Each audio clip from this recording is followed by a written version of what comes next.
Do you feel you're a pretty solid judge of character? Are you good at spotting liars?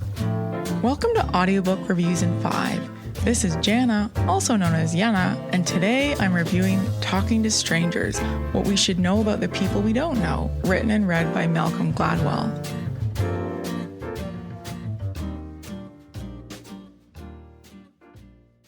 If you've ever felt profoundly misunderstood by your display of emotions, or you've been baffled by someone else's bizarre behavior, then this is definitely the book for you. One of the reasons I chose this book is I love Gladwell's Revisionist History podcast.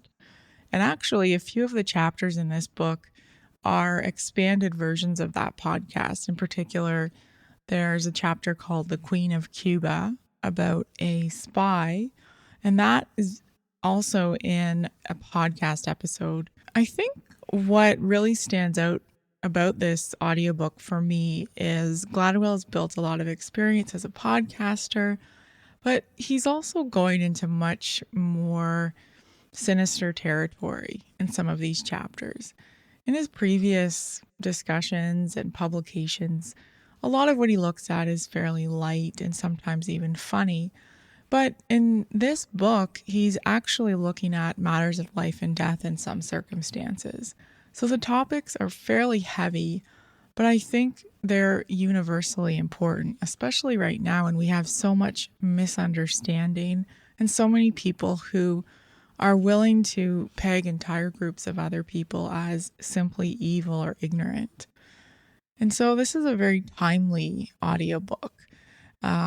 And if you are a podcast listener, you've probably heard Gladwell interviewed about this book on some other podcasts, so you can get some nuances of where he's coming from.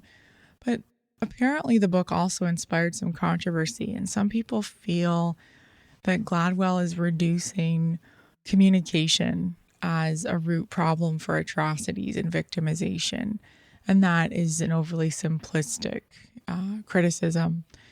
I'll disagree with those reviewers. I'm actually a communications professional, and I will absolutely attest that misaligned communication is a root cause of almost all human suffering. That is not an understatement. And the other thing is, I suspect some people don't love this book because they feel that it's a little too revealing of how our judgment and bias points to a lack of free will. So there's a lot of discussion around our assumptions on how we trust and who we trust. And the implication really is that human beings are most likely to trust most people. And that's not a happy place for some people to land.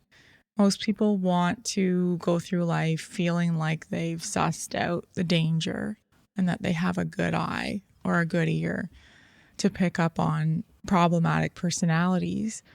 But the reality is, and as Gladwell outlines throughout the book, it's just not a livable stance to take. So if you are interested in reflecting on your own habits, your own biases, and your own tendencies, there's quite a few examples throughout the book that illuminate really large errors in thinking or judgment. And some of these people are notorious. Some of them are tragic. The book opens with a Sandra Bland police interaction, which was highly publicized in the news and the media. But overall, Gladwell makes a great case for not leaping to conclusions and being a little bit more conscious of how we judge and the ways in which we're more likely to judge. If you're really convinced of your ability or even your talent in ferreting out the truth and what motivates other people's behavior, then this book will give you an absorbing, fascinating perspective. And it's definitely uncomfortable at times, but it's very easy to pick up and listen to a section as it is following a bit of a podcast style. So check it out, and I'll talk to you soon.